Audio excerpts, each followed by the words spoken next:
யாருக்கு முன்பதாக? கர்த்தருக்கு முன்பதாக நான் குற்றமற்றவனாய் காணப்பட்டேன். ராஜாவாகிய உமக்கு முன்பதாகவும் நான் நீதிகேடு செய்ததில்லை என்றான். எதனால் அவன் தப்புவிக்கப்பட்டான்?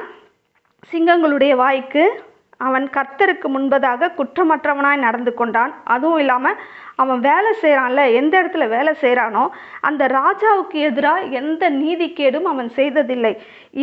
இந்த மாதிரியான உத்தமத்தின் நிமித்தமாக அவன் சிங்கங்களுடைய வாய்க்கு தப்புவிக்கப்பட்டான்.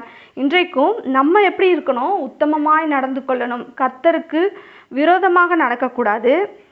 கர்த்தருக்கு முன்பதாக குற்றமற்றவர்களாய் நடந்து கொள்ளணும். அப்போது என்ன பண்ணணும்? தேவனுடைய பிரசன்னத்தில் நம்ம இருக்கணும்.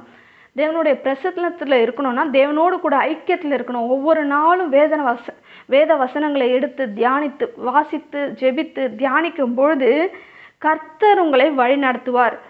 எது சரி எது